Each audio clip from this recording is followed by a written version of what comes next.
म्हणण्यात मी इथं आलेलो आहे. तर तुमचं माझं बोलण्यानंतर तुमची प्रश्न उत्तर सुद्धा मला माझ्यापर्यंत आली पाहिजे. तुमच्या मनात जर काही प्रश्न असतील, डाऊट असतील तर ते मला विचारायचं. ओके. तर सर्वप्रथम मी तुमच्या सर्वांचं स्वागत करतो. Good morning. Good morning sir. Good morning. Good morning sir. आपण युवक आहोत, बरोबर आहे. आपला आवाज मोठा आला पाहिजे, अंजनीच्या पलीकडच्या टोकावर आवाज गेला पाहिजे, बरोबर आहे. Good morning. Good morning sir. Yes, that is the right. काय आहे माझा जो आजचा विषय आहे, मी अनेक वेगवेगळ्या शैक्षणिक संस्थांमध्ये यशस्वी पालकत्व, शिक्षक विद्यार्थी मानसशास्त्र या विषयावर व्याख्यान देत असतो. आज जो विषय मी निवडलेला आहे तो आहे की यशाची गरुड झेप घेण्यासाठी ग्रामीण विद्यार्थ्यांनी करावयाचे मानसशास्त्रीय नियोजन म्हणजे नक्की काय. एक गोष्ट लक्षात ठेवा, या जगामध्ये मानसशास्त्राचा जर तुम्ही अभ्यास केला आणि तुम्ही जर समरसपणे त्या मानसशास्त्राला समजून घेतलं तर आयुष्यात यशस्वी होण्यासाठी सोपी गोष्ट जगात कुठलीच नाही. आणि तुमच्यापैकी बसलेल्या प्रत्येकाला आयुष्यात यशस्वी व्हायचंय, बरोबर आहे. हो किंवा नाही? हो. नक्की? हो. तुम्हाला आणि असं काही घाबरू नका, फार मोठा माणूस आलेला आहे असंही नाही. मी तुमच्यातलाच आहे, मी आंध्रोडचा आहे आणि यातले 2-4 लोक असे आहेत जे मला ओळखतात, बरोबर आहे. त्यामुळे काही टेन्शन घेऊ नका. आणि आंध्रोड, वरुड या सगळ्या गावात मी नेहमी फिरतच असतो, माझा दवाखाना सुद्धा आहे. त्यामुळे आपल्यातला माणूस आहे, बरोबर आहे. त्यामुळे तुमची प्रश्न उत्तर असेल तर तुम्ही नंतर नक्कीच विचारा. 2 गोष्टी असतात. प्रत्येकाला न्यूनगंड वाटतो का तुम्हाला कधी ग्रामीण भागात राहायचं? कसं वाटतं का किंवा असं होऊ शकणार नाही आपल्याकडून, आपण करू शकणार नाही, आपल्याला एक क्वचित त्या यशापर्यंत मिळवायचं, तिथपर्यंत आपण जाऊ शकतो, असं वाटतं? कधीतरी तर वाटतं नाही सर आपण ग्रामीण भागातले, आपण त्या शहरी भागाशी कॉम्पिटिशन नाही करू शकत, बरोबर आहे. वाटतं? आज हा सगळा न्यूनगंड आपण काढून टाकू, बरोबर आहे. मी तुम्हाला एक गोष्ट सांगतो. सगळ्यात पहिली गोष्ट, एक गोष्ट आयुष्यात नेहमी लक्षात ठेवा मित्रांनो, आयुष्यात एक गोष्ट लक्षात ठेवा, यशस्वी होण्यासाठी बुद्धिमत्तेची फारशी गरज नाही. मी काय म्हणतो लक्षात घ्या, हा, बरोबर आहे. यशस्वी होण्याशी बुद्धिमत्तेचा कवडीचाही संबंध नाही, हे माझं पहिलं स्टेटमेंट आहे. आणि माझे जे स्टेटमेंट असतात ते फार भयानक असतात, कारण मी आयक्यू नावाचं जी थिअरी आहे सर, मी ती मान्यच नाही करत. नो, इंटेलिजंट क्वेश्चन नावाची कुठलीच गोष्ट अस्तित्वात नाही. याची बुद्धिमत्ता वेगळी, याची बुद्धिमत्ता वेगळी, असं होऊ शकत नाही. जन्माला आलेला प्रत्येक मनुष्य हा समान बुद्धिमत्तेची वेगवेगळी कलाकृती आणि कलाकृती घडवलेली त्याच्या कलावंत तुमचे आई वडील आहे. आलं लक्षात? काय म्हटलं मी की जगामध्ये जन्माला आलेला प्रत्येक मनुष्य समान बुद्धिमत्तेची वेगवेगळी कलाकृती आहे आणि कलाकृतीची घडवली ती तुमच्या आई वडिलांनी घडवलेली आहे आणि बुद्धिमत्ता दिलेली ती ईश्वराने दिलेली. आता तुम्ही जे आहात, तुमचं जे एक्सटर्नल अपिअरन्स आहे तुमच्या आई वडिलांनी दिलेलं तुम्हाला गॉड गिफ्ट आहे, पण ती बुद्धिमत्ता आहे ती ईश्वराने दिलेली आणि समान बुद्धिमत्ता आहे. त्यामुळे आयक्यू नावाची कुठली थेरी मी जगात कधीच मान्य नाही करत. मी कधीच नाही कोणाला म्हटलो की हा त्याच्यापेक्षा बुद्धिवान असतो, हा त्याच्यापेक्षा बुद्धिवान असतो, असं नाही, बरोबर आहे. पहिलं थेरम आयुष्यात लक्षात घ्या. आणि दुसरी गोष्ट, जगामध्ये कुणीही क्षमता, बुद्धिमत्ता, अभाव, अशिक्षा, गरिबी, बेकारी, बेरोजगारी यामुळे अपयशी होत नाही. तो इच्छा, दिशा, समर्पण आणि शिस्त याच्या अभावामुळे अपयशी होतो. काय म्हणतोय मी? या जगात कुणी बुद्धिमत्तेने अपयशी होत नाही, तर तो होतो इच्छा, दिशा, समर्पण आणि शिस्त याच्या अभावामुळे अपयशी होतो, बरोबर आहे. 4 गोष्टी जर तुम्ही आयुष्यात शिकल्या, कोणत्या? इच्छा, दिशा, समर्पण आणि शिस्त. आणि ग्रामीण भागाचा सगळ्यात मोठा चेहरा मी तुम्हाला तुमच्या समोर उजागर करतो. मी नेहमी एक गोष्ट म्हणत असतो की ग्रामीण महाराष्ट्र किंवा ग्रामीण देश किंवा ग्रामीण भाग हे सृजनशीलतेचं सगळ्यात मोठं प्रतीक आहे. काय म्हणतोय मी? ग्रामीण भाग हा सृजनशीलतेचं प्रतीक आहे. सृजनशीलता म्हणजे काय? नाविन्य निर्मिती, जन्म घालणारी पृथ्वी, बरोबर आहे. सोयाबीन आपल्या इकडे येते, हा नाविन्याचा, जन्म घालण्याचा आणि सृजनशीलतेचा प्रतीक आहे. शहरात येते का सोयाबीन? येते? कधी पाहिलं उडीद मूग आला म्हणून मेघरच्या सेवावर नाही का? ग्रामीण भाग हा सृजनशीलतेचं सगळ्यात मोठं प्रतीक आहे. दुसरी गोष्ट, गंगेचं पात्र किती मोठं असू द्या, हो आयुष्यात किती असू द्या, गंगा ज्यावेळेस समुद्राला मिळते तिचं पात्र किती मोठं असू द्या, पण गंगोत्री ही ग्रामीण भागातच आहे, तुम्ही लक्षात ठेवा. काय? गंगोत्री ग्रामीण भागातच आहे. याचा अर्थ असा होतो की जगातल्या सगळ्या गोष्टीचं उगमस्थान हे ग्रामीण आहे. मग जो जन्म देतो तो कमी असते का? असते का? आपली आई जन्म देते, स्त्रीत्व हे जन्म देतं, स्त्रीत्व कमी आहे का? मग ग्रामीण भागात सृजनशीलता आहे, बरोबर आहे, ग्रामीण भागात गंगोत्री आहे, मग ग्रामीण भाग कमजोर कसा? चला त्या उत्तर. मग तुम्हाला कोणत्या गोष्टीचं न्यूनगंड होता रे भाऊ? आलं लक्षात? जी गोष्ट जन्माला घालू शकते ती ताकदवर आहे जगातल्या बाकीच्या गोष्टीपेक्षा. M I right? बरोबर आहे? कळलं? मग न्यूनगंड कुठल्या गोष्टीचा आहे? उलट तुम्ही अभिमान बाळगायला पाहिजे. उलट आपल्याला वाटलं पाहिजे आपली छाती 56 इंचाची व्हायला पाहिजे. मी ग्रामीण भागात जन्माला आलो, मला खरोखर अभिमान आहे या गोष्टीला.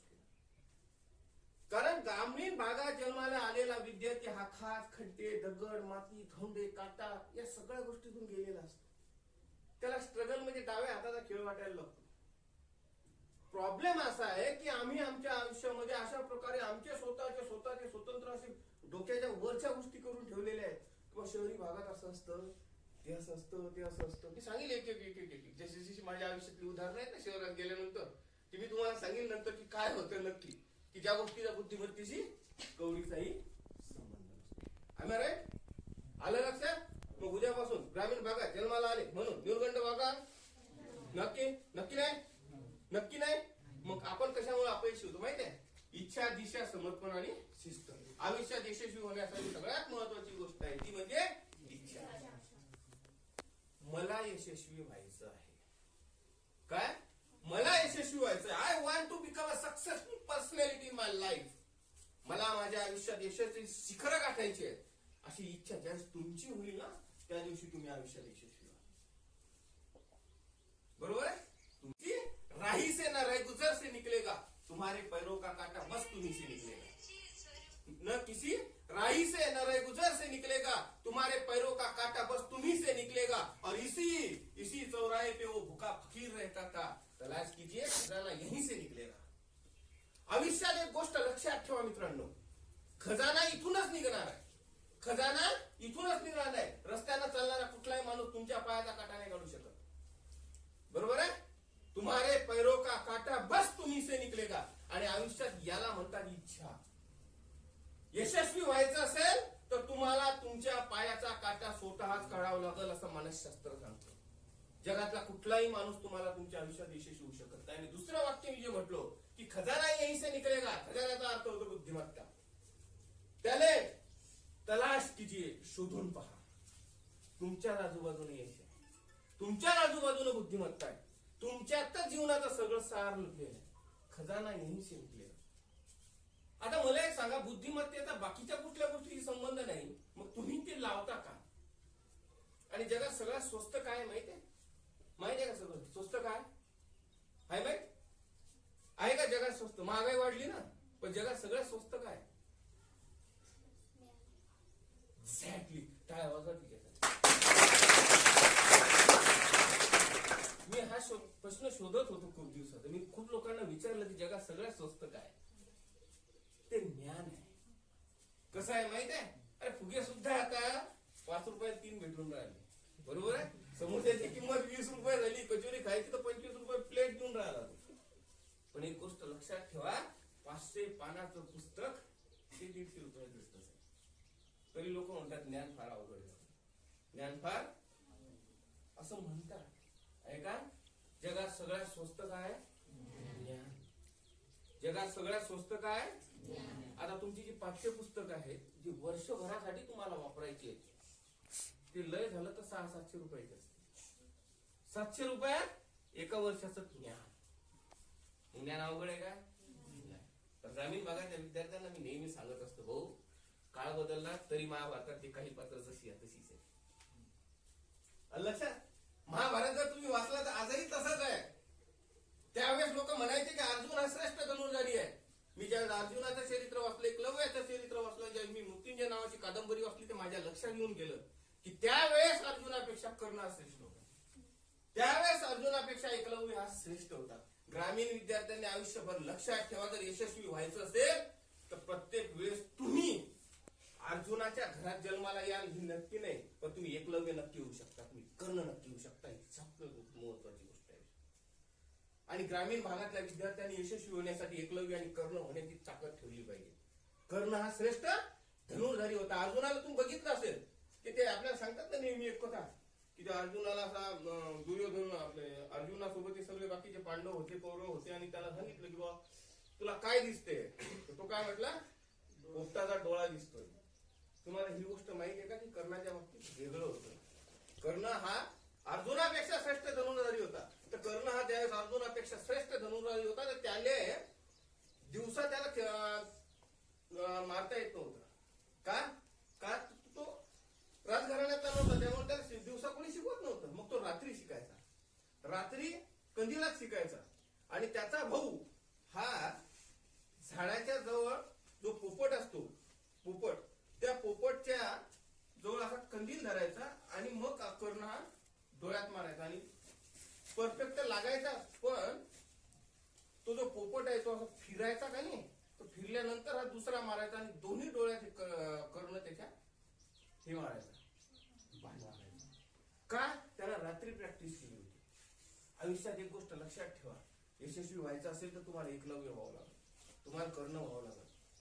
तुम्ही शहरात जन्माला आला नाही ही गोष्ट वेगळी, तुम्ही अर्जुन होऊ शकत नाही ही गोष्ट वेगळी, पण तुमच्यापैकी प्रत्येक जण कर्ण म्हणून जन्माला आला पाहिजे. बरोबर आहे? कवच कुंडला दान करण्याची दामत तुमच्यात आहे, कारण आपला भाग ग्रामीण आहे. आपल्या बापानं कष्टानं घाम गाळून आपल्याला मोठं केलेलं आहे.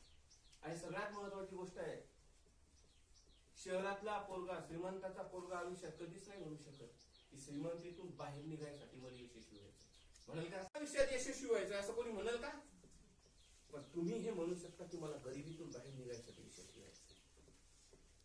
आलं लक्षात? बोलताना तर हा रिस्पॉन्स लक्षात ठेवा. मानसशास्त्र काय सांगतात, तुम्ही काय करता यापेक्षा तुम्ही काय विचार करता, तुम्ही काय समजून घेता आयुष्यात, ते महत्वाचं आहे. आमचा प्रॉब्लेम असा आहे की आम्हाला यशस्वी तर व्हायचं आहे, पण याचा विचार आम्ही फार जास्त करत नाही. बरोबर आहे? आलं लक्षात? इथपर्यंत समजलं? या समजलं? समजलं नक्की? Any question? इथपर्यंत काही प्रश्न मी सांगितल्या गोष्टीबद्दल आहे? काही प्रश्न? नक्की नाही? मग यशस्वी व्हाल, न्यूनगंड निघला. लक्षात घ्या, ग्रामीण भागात सृजनशीलतेचं प्रतीक आहे. जगामध्ये आपण खासखट्ट्या दगडातून नेलेलो आहोत, गंगोत्री इथूनच निघते. हो, झाडाचा जन्म सुद्धा आपल्याच ग्रामीण भागामध्ये होतो. त्यामुळे आपल्याला ईश्वरानं जन्माला घालण्याच्या नवीन नाविन्य गोष्टीची निर्मिती करण्याची नवी ताकद दिलेली आहे. बरोबर आहे? यानंतरचा एक दुसरा मुद्दा आहे, जगामध्ये स्वस्त जर ज्ञान असेल तर मग आपण ते का घेत नाही? का नाही घेत आपण? कारण आपली इच्छा नाही. बरोबर आहे? आणि मी तर म्हणतो ज्ञान हे फुकट भेटतो, फुकट भेटतं. मी घेतलेलं आहे त्यामुळे मी सांगतो. बरोबर आहे? मी माझ्या कॉलेजला असताना जवळपास 68-70 कादंबऱ्या वाचल्या. मला मराठी साहित्याची फार आवड होती. मी वाचल्या तर मी 1 रुपया खर्च केला नाही. मी सरळ वाचनालयात माझे पैसे डिपॉझिट केले, पुस्तकं वाचली, माझं डिपॉझिट वापस घेतलं आणि तिथंच भाषणाच्या स्पर्धा होत्या, मी पैसे कमवले. तो ज्ञान घेणं सोपं आहे. बरोबर आहे? सगळ्यात पहिले तुम्हाला तुमचं लक्षात ठेवायला पाहिजे की पहिले तुम्ही एकलव्य व्हा, तुम्ही कर्ण व्हा आणि कोणाला तरी तुमच्या आयुष्यात द्रोणाचार्य बनवा. त्याची मूर्ती तुम्हाला ठेवण्याची गरज नाही. ती मूर्तीवंत आणि विद्वान माणसं तुमच्या सोबत असताना तुम्ही कोणा गोष्टी निर्गंड बाळगता हेच म्हणतो. ओके, आलं लक्षात? Any question? आतापर्यंतच्या बोलल्याबद्दल काही प्रश्न आहे का? कोणाला काही प्रश्न आहे? समजलं? बरं, मी म्हणतोय ते समजतंय? समजून राहिलं? मानसशास्त्र अवघड आहे? नक्कीच नाही? ओके. मला एक सांगा, तुमच्यापैकी किती विद्यार्थी किती तास अभ्यास करू शकतात? हातवर करा. का नाही करू शकत? बुद्धी नाहीये? गुगल बाबा सगळं सर्च करतो ना आपण. गुगल बाबा सगळ्या ज्ञानाची उत्तरं देतो आपल्याला. प्रॉब्लेम काय आहे माहिती आहे? आपली इच्छा नाही. मी ज्यावेळेस कॉलेजला गेलो सर, बीएचएमएस फर्स्ट इयरला मी ज्यावेळेस ऍडमिशन घेतली, मी तुम्हाला किस्सा सांगतो आयुष्यात काय होतो.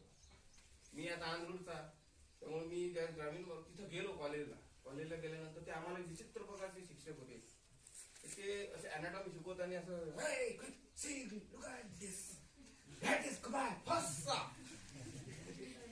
हे काय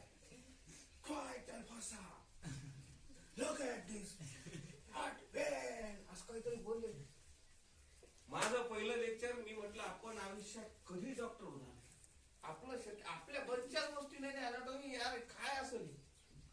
तरी म्हटलं यार आलो तर खरी आता मुसळात घातलं डोकं पाहू काय करायचं ते. बरोबर मग काय. आणि इतकी वेगवेगळ्या परिस्थिती असतात ना. आपण शहरात ज्यावेळी जातो का नाही, शहरी भाग ग्रामीण भागात वेगळा असतो. हा तिथं म्हणजे कोणी कार मधून मुली उतरायच्या है ना, उतरतात ना कॉलेजला कार मधून, कोणी स्वतःच्या स्कूटी घेऊन यायच्या. असं तिथं असं फर्निचर स्टाईल, त्या उच्चाला टाकण्याच्या चपला आहेत ना, ते काहीतरी हाय हिल म्हणतात ना, आम्हाला काय माहिती हाय हिलच्या चपला. आता आवाज यायचा टाक टाक टाक टाक आणि मग ते जीव काय बघायचा. आता आपलं काही करत नाही, आपण शिकत नाही, ते सर सुरू लागला आपल्याला काय आपण होत नाही. मग 15 दिवस गेले, 1 महिना गेला, त्यांनी तेच घेतले. मी घरी गेलो, पुस्तकं काढली, वाचायला घेतली आणि मग माझ्या लक्षात आलं की अरे ते सर ते बोलत होते का नाही क्वायटर फोसा, त्याला मग माझ्या लक्षात आलं सर की त्याला क्युबायटर फोसा म्हणतात. हा बा याला म्हणतात क्युबायटर फोसा, ह्यांचा पहिला भाग. अरे झालं असं की त्यांनी मग टेस्ट घेतली 1 महिन्यानंतर. 1 महिन्यानंतर टेस्ट घेतली. मग म्हटलं आपल्याला जितके तिथे लिहायचं. आणि ज्यावेळेस तो रिझल्ट आला फर्स्ट टेस्टचा, 5 जण पास होते. हो किती 48 पैकी 5 पास होते आणि त्यात मी होतो. मग माझ्या लक्षात आलं. आणि ज्यावेळेस 2005च्या फर्स्ट इयरचा रिझल्ट तुम्ही बघून घ्या, त्यात 2 जण पास आहे, मी आणि एक मुलगी होती फर्स्ट इयरला. मग माझ्या लक्षात आलं की ज्या गोष्टीचा आपण भरमिष्ठासारखे जगून राहिलो, ज्या गोष्टीचा आपण विचार करत होतो किंवा ते उच्चा टाकायची चप्पल आणि ते स्टाईल आणि टक टक आवाज, याचा बुद्धिमत्तेशी काही संबंध नाही. आलं लक्षात? तुम्हाला सांगण्याचा हेतू काय होता? ही कहाणी सांगण्यामागचा हेतू माझा असा होता की आपल्याला जे बाहेरचं जग दिसतं, जी दुनिया दिसते, जे जग दिसतं, जे शहरीकरण दिसतं, जो झगमगाट दिसतो, त्याचा तुमच्या बुद्धिमत्तेशी कवडीचाही संबंध नाही. आलं लक्षात? आणि शहराची किंवा ग्रामीण भागाची बुद्धिमत्ता ही मक्तेदारी नाही आहे. किंवा शहरातले फार हुशार असतात आणि ग्रामीण भागातले हुशार नसतात, असं काही आहे का? ओके, हे तुम्ही लक्षात घ्या. त्यामुळं न्यूनगंड नावाचा हा जो प्रकार आहे ना, बिलकुल काढून टाका. कदाचित होऊ शकते सर यांनी जर न्यूनगंड काढून टाकला ना, तर नवजीवन स्कूलचा आपला विद्यार्थी महाराष्ट्राचा बोर्डाचा टॉपर राहील. काहीच फरक पडत नाही. आणि मी म्हटलंय ज्ञान जगाला सगळ्यात स्वस्त आहे. सध्या ज्ञानाचं बाजारीकरण चालू आहे. बरोबर आहे? या समाजामध्ये 2 गोष्टी येतात, एक आहे बाजार आणि दुसरा आहे बाजार वाद. तुम्ही ऐकलंय का 2 शब्द? तू फक्त बाजार ऐकला, बरोबर आहे? एक आहे बाजार, दुसरा आहे बाजार वाद. बाजाराचा अर्थ होतो आपल्याला जी गोष्ट विकत आणायची ना, ती जाऊन विकत आणायची. जसं अंजनीच्या बस स्टँडवर विकले जाते ना, आलू असेल, भाज्या असतील, आपण जातो आणि आणतो, त्याला काय म्हणतात? बाजार. पण दुसरा गोष्ट आहे बाजारवाद. बाजारवादाचा काय आहे? बाजारवादाचा अर्थ असा होतो, पहिले त्या गोष्टीची गरज निर्माण करा आणि मग ती गोष्ट बाजारात आणा. पहिले कोरोना आणायचा आणि मग सॅनिटायझर विकायचं, याला काय म्हणतात? बाजारवाद. पहिले सांगायचं कोरोनानं मराल आणि मग मास्क आणायची, याला काय म्हणतात? बाजारवाद. शहरामध्ये काय चालू आहे? बाजारवाद चालू आहे. पहिली नीटची जेईची अशा प्रकारची ट्रमेंडस भीती निर्माण करायची आणि मग म्हणायचं फक्त आम्हीच नीट तुम्हाला करू शकतो. हा झाला बाजारवाद. आपल्याला बाजारात जायचंय, बाजारवादाला बळी पडायचं नाही. लक्षात घ्या. आलं लक्षात? बाजार वादाला बळी नाही पडायचं. बाजारात जा, विकत आणा, ज्ञान घ्या, पुस्तक आणा, पुस्तकं वाचा. पण आयुष्यात एक गोष्ट लक्षात ठेवा, बाजारवादाला बळी पडू नका. ग्रामीण भागातले विद्यार्थी बाजारवादाला बळी पडलेले आहे. त्यानं मोठं फेस पाहिलं, त्याच्यावर 4-5 अर्ध्या मुंडक्याचे लेकरं पाहिले असे आणि त्याला म्हणून हे लागलेले आहेत. तो म्हणतो आपण नाही लागत. हे पाय पोरगी किती स्मार्ट आहे दिसेल, मी कसं काय लागेल? त्या स्मार्टनेसचा बुद्धीचा काही संबंध नसतो, पण ते फ्लेक्सवर ते घेतलं. त्यामुळं ग्रामीण भागाच्या विद्यार्थ्यांना कळकळीची विनंती आहे की बाजारात उतरा, ज्ञान घ्या, पण बाजारवादाला बळी पडू नका. बरोबर आहे? आलं लक्षात? समजतंय?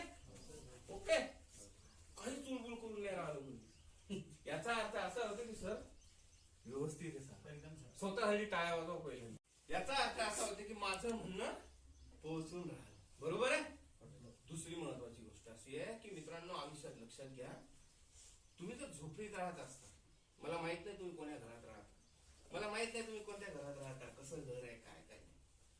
आपला जो अंतर्मन आहे ना, अंतर्मन हा बाह्य परिस्थितीला फार लवकर अडॅप्ट करतो. आणि एकदा त्यानं ते बाह्य परिस्थितीला अडॅप्ट केलं की मग काय होतं माहितीये, मग तो त्या दृष्टिकोनातून काम करतो. फॉर एक्झाम्पल, मी तुम्हाला एक्झाम्पल देतो. हे थोडंसं सायकोलॉजिकली टफ आहे समजणं, पण मी तुम्हाला साध्या सिंपल भाषेत सांगतो. आमचा एक मित्र होता, फार गणितातला हुशार विचार, अत्यंत हुशार. Ellipse, hyperbola, parabola, derivative, integration असं ना तुम्हाला मॅथमॅटिक्स आहे का? आहे का? Ellipse, hyperbola, parabola, derivative, integration, limit सारं त्याचं तोंड पाठ होतं. मी तसाच होतो गणित शास्त्राचा, मी डॉक्टर झालो. असो, तर गणित शास्त्राचा तो विद्यार्थी होता. त्याचा असं एक आदत होती, तो गणित सोडवत असताना तो टेप रेकॉर्डची गाणी लावायचा. टेप रेकॉर्ड समजते का तुम्हाला? काय माहिती तुम्हाला समजत नाही. त्यात ते कॅसेट टाकायची अशी ठेवायची होती ना, असेल आदत होती. ती कॅसेट टाकून तो गाणे लावायचा आणि गणित सोडवायचा, बिनचूक गणित. म्हणजे असे विचित्र लोक अभ्यास करताना मी पाहिलेले. मग माझ्या लक्षात आलं, सायकोलॉजिकली अभ्यास केला ज्यावेळेस मी, त्यावेळी माझ्या लक्षात आलं की अरे हे काय, याचा गजब काय माहितीये. तुमचं अंतर्मन एखाद्या गोष्टीशी फार लवकर कनेक्ट झालं तर मग ती जर गोष्ट अशी कुठेतरी काहीतरी व्हायला लागली का नाही, तर मग तुमचं अभ्यासातलं मन रमणं सुरू होतं. पहिली महत्वाची गोष्ट, हे म्हणू नका की माझं घर असं आहे म्हणून अभ्यास होत नाही. तुम्ही ज्या घरात आहात त्या घरात एकाच जागी बसून अभ्यास करणं सांगा. काय करायचं? एकाच जागी. समजा आता मी इथे आहे, मी अभ्यास करायचा आहे, तर हे एडिट करायचं, समजा हे इथं बोर्ड आहे, हे इथं प्लास्टिक आहे आणि मी इथं बसून अभ्यास करतो. बरोबर आहे. ज्यावेळेस मी 20-21 दिवस अशा सिच्युएशनला बसून मी अभ्यास करतो, त्यावेळेस माझं अंतर्मन अशा परिस्थितीला समरस होऊन जातं. आणि मग काय होतं माहितीये का, एक वेळ अशी येते की मला हा कागद असल्याशिवाय, ही बिटकर, हा बोर्ड आहे आणि इथं बसल्याशिवाय अभ्यासच होत नाही. आलं लक्षात? तुमच्या आलं का लक्षात मला काय म्हणायचंय? पोहोचलं तुमच्यापर्यंत की मी 21 ते 90 दिवस या बेंचवर बसून जर अभ्यास करत असेल आणि इथं हा कागद असेल, हा कागद कोणी काढला तर मी डिस्टर्ब होतो, पण हा कागद इथंच पाहिजे. का? माझ्या अंतर्मनानं अभ्यास करत असताना ही सिच्युएशन अशा प्रकारे अडॅप्ट केली की मी तिथं आलो की अभ्यास करायला. बरोबर आहे. तुम्ही पण 1-2 दिवस बघून बघा, तुमचं बेंच सिस्टम आहे ना, तुमच्याकडं बेंच आहे ना, बेंच बसता, प्रत्येकाचे बेंच ठरलेले नक्की. तुम्ही एक दिवस बेंच बदलून बघा, तुम्हाला कसं तरी व्हायला. केलंय असं कधी? पोरांच्या तर सर्वच बेंचेस बदललेले असतात, त्यांच्या हिशोबाने. मुलींच्या बाबतीत असं होत नाही. तर तुम्ही बेंचवर बसता का नाही, तर तुम्ही जर कधी समोरच्या फ्रंट बेंचला नेहमी बसत असाल तर मागच्या बेंचवर बसलं तुमच्या मनात अभ्यासात मन नाही लागलं किंवा नाही ही काय बसली असं माझा नंबर. त्याचं कारण काय आहे, तुमच्या अंतर्मनानं 20-21 दिवस, महिनाभर, 15 दिवस पुढच्या बेंचवर बसण्याची प्रॅक्टिस झालेली आहे. आणि जेव्हा तुम्ही तिथं बसता तुम्हाला आपोआप अभ्यास येणार. मी तुम्हाला काय म्हणतो, तुम्ही नीट लक्षात देऊन ऐका. तुमच्या घरात झोपडी असेल, गळकी असेल, भिंत खचलेली असेल, ओलावा असेल, जिथं तुम्हाला अभ्यास करायचा तिथं तुम्ही 21 दिवस ते 90 दिवस एका जागी बसून अभ्यास करा. तुमचं अंतर्मन त्या आजूबाजूच्या सिच्युएशनला समरस होतं आणि मग तुम्हाला महालात जरी नेलं तुम्ही अभ्यास नाही करत, तुम्ही त्या ठिकाणी अभ्यास करता. तुमचं ही सिच्युएशन तुम्ही तुमच्या आयुष्यात. त्यामुळे बुद्धिमत्तेचा यशस्वी होण्याशी संबंध नाही. दुसरी महत्वाची गोष्ट, तुम्ही जी परिस्थिती अडॅप्ट कराल त्या परिस्थितीवर तुमचा बुद्धिमान, तुमची अंतर्मन मात करून जाईल. आलं लक्षात? त्यामुळे आयुष्यात कधीही लक्षात ठेवा, तुम्ही जे आहात तसे आहात तसे आहात. The people are not failed due to situation within them. They are always failed due to the situation around them. या जगात कोणीही परिस्थितीला पराभूत होत नाही. माणसं नेहमी मनस्थितीमुळे पराभूत. सबसे बडा रोग क्या कहेंगे लोग. मी हात वर केला तर मग कोणी पाहिजे, कोणी बोलत. अर्धे लोक यालाच मरतात की बाबा हे तो काय म्हणेल, त्याला काहीच गरज नसते तुमच्यासोबत. आलं लक्षात? आपलं अर्ध आयुष्य याच्यातच चाललं की तो काय म्हणेल, ते काय म्हणेल, लोक काय म्हणतील, समाज काय म्हणेल. आम्ही तर समाजाला नाकारलेले लोक आहे. बरोबर आहे. आम्हाला तर अर्धे लोक म्हणतात हे काय कामी नाही, जे लोक डॉक्टरची प्रॅक्टिस करायची गावागाव लोक म्हणतात. आजूबाजूचे जे असतील त्यांना माहिती आहे लोक काय काय म्हणतात, पण मला काय वाटत नाही त्या गोष्टी. त्याचं कारण आहे, मी माझ्या विषयावर ठाम असतो. मी ग्रामीण भागातल्या आणि शहरी भागातल्या सगळ्या विद्यार्थ्यांसाठी मानसशास्त्राचं ज्ञान घेऊन आलेलो आहे. आणि मानसशास्त्र मला येतं, इतकं तितकं समजतं, मी जगापर्यंत पोहोचवतो, मला जगाचं काय घेणं देणं. ओके, आलं लक्षात? बर, आता यानंतरच एक गोष्ट आहे, जर तुम्हाला तुमच्या आयुष्यात काही प्रश्न असतील कुठल्याही संदर्भामध्ये, काहीही, अगदी अभ्यासापासून तर प्रेमापर्यंत, सगळ्या गोष्टी जर तुम्हाला काही प्रश्न असतील तर विचारा, नाही तर मग हे व्याख्यान इथं संपलं असं आपण जाहीर.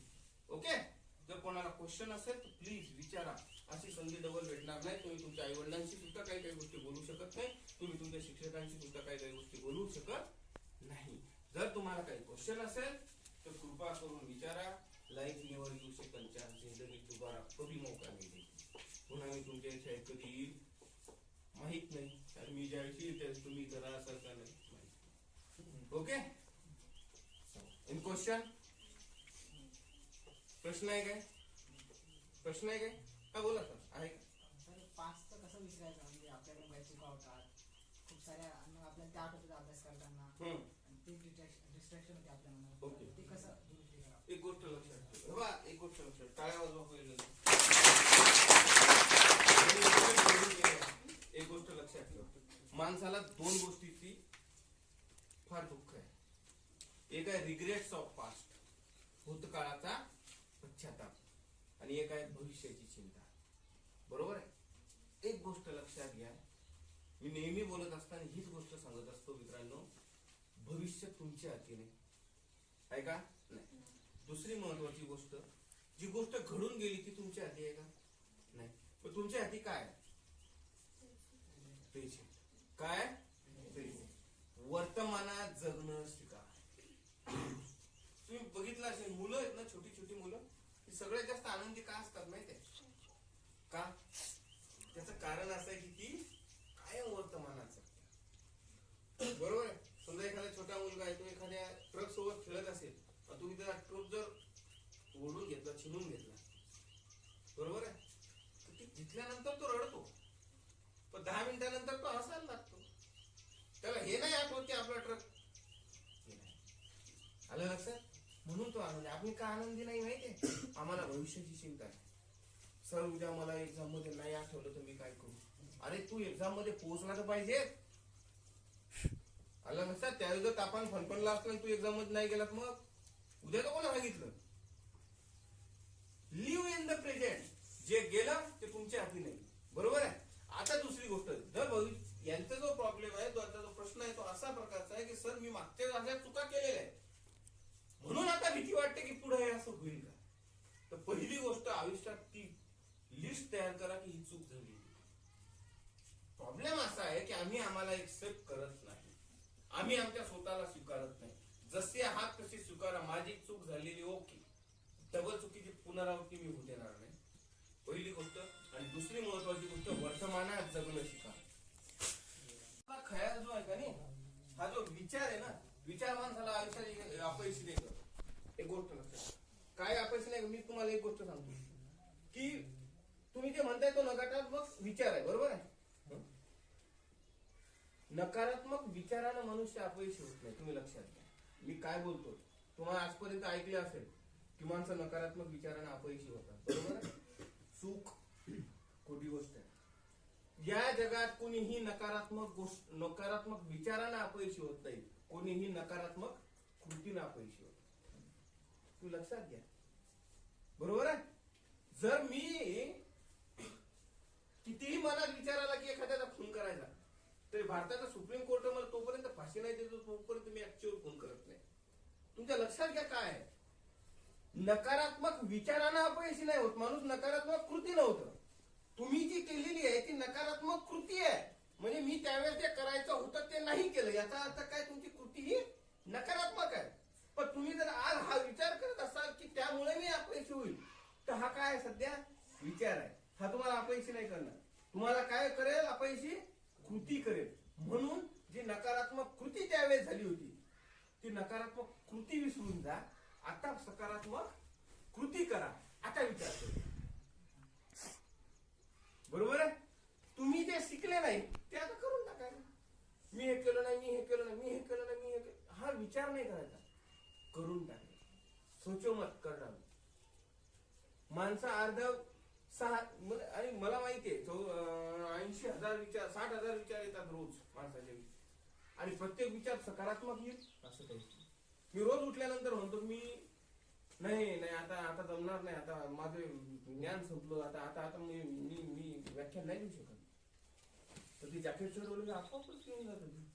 मी याचा अर्थ काय ते मी विचार करून काय फायदा आहे का नाही, कारण कृती 100च्या वर अशी व्याख्यानं दिलेली आहे की आजही उभं राहिलं सगळं होऊन जातं. बरोबर आहे. म्हणून विचारानं काही होतं का नाही होत. विचारानं काही होत नाही, कृतीनं होतं. त्यावेळेस तुमची कृती निगेटिव्ह जरी असली मागच्या पक्षात मागे, तरी ती कृती गेली गुजरा. बरोबर आहे. ते तुम्हाला येऊ शकत नाही.